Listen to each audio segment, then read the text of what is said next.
തലസ്ഥാന നഗരിയിലാണ് ഇത്തവണത്തെ നാവികസേന ദിനാഘോഷങ്ങൾ. രാഷ്ട്രപതി ദ്രൗപദി മുർമു ഇന്ന് തിരുവനന്തപുരത്തും വൈകുന്നേരത്തോടെ എത്തുന്ന രാഷ്ട്രപതി ആഘോഷ പരിപാടിയിൽ മുഖ്യാതിഥിയായി പങ്കെടുത്ത നാവികസേന അഭ്യാസങ്ങൾ വീക്ഷിക്കും. എന്തായാലും നാവികസേന ദിനാഘോഷങ്ങൾക്കായി ശംഖുമുഖം ഒരുങ്ങിക്കഴിഞ്ഞു. വിവരങ്ങളുമായി ആതിര ചേരുകയാണ്. ആതിര, ഒരുപക്ഷെ തലസ്ഥാനവാസികൾക്ക് ഒരു നയനാനന്ദകരമായ വിരുന്നായി മാറാനൊരുങ്ങുന്നു യുദ്ധക്കപ്പലുകളും പടക്കോപ്പുകളുമൊക്കെ നമ്മുടെ ശംഖുമുഖത്തിൻ്റെ തീരത്ത് നമുക്ക് സാധാരണക്കാർക്കടക്കം കാണാൻ സാധിക്കുന്നു. ഇത്തവണത്തെ നാവികസേനാ ദിനാഘോഷം തലസ്ഥാന നഗരിയിൽ ശംഖുമുഖത്ത് ഒരുക്കങ്ങളൊക്കെ എത്രത്തോളം, എങ്ങനെയൊക്കെയാണ് പരിപാടികൾ ആസൂത്രണം ചെയ്തിരിക്കുന്നത്?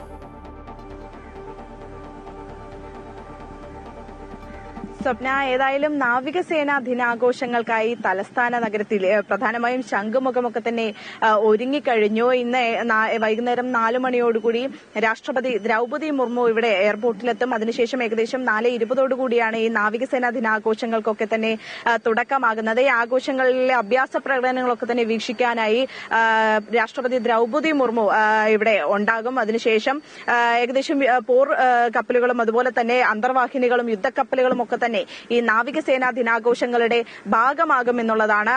അതിനുശേഷം ഏകദേശം ഈ പൊതുജനങ്ങൾക്കൊക്കെ തന്നെ ഈ നാവികസേനാ ദിനാഘോഷങ്ങളുടെ ഭാഗമായുള്ള ഈ പരിപാടികൾ കാണുവാൻ ഇവിടെ എത്തിച്ചേരാവുന്നതാണ്. അതിനുള്ള സംവിധാനങ്ങളൊക്കെ തന്നെ ഏതായാലും ഒരുക്കിയിട്ടുണ്ട്.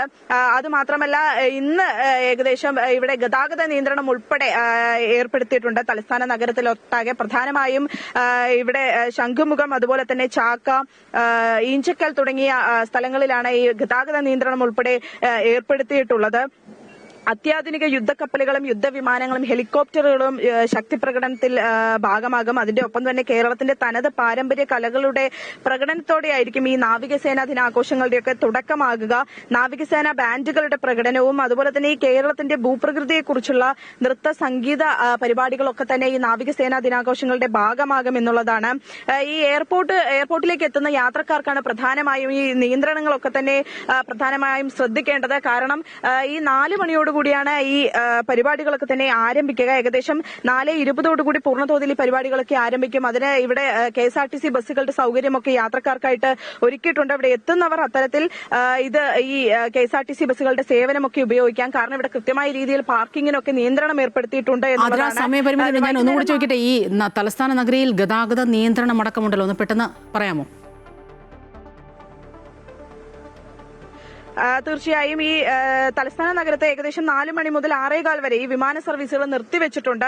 അതുകൊണ്ട് തന്നെ ഈ യാത്രക്കാർ ഇവിടെ എത്തുന്നവർ കൃത്യമായ രീതിയിൽ അതനുസരിച്ച് ഈ വിമാന എയർലൈൻസുമായി ബന്ധപ്പെട്ട് അവയുടെ കാര്യങ്ങൾ കൃത്യമായിട്ട് മനസ്സിലാക്കണം എന്നുള്ളതാണ്. അതുപോലെ തന്നെ ഈ ഇഞ്ചക്കൽ റോഡുകൾ വഴിയുള്ള വാഹനങ്ങളൊക്കെ തന്നെ ആ സമയങ്ങളിൽ കൃത്യമായി വലിയതുറ വഴി എത്തിച്ചേരണം എന്നുള്ളതാണ്.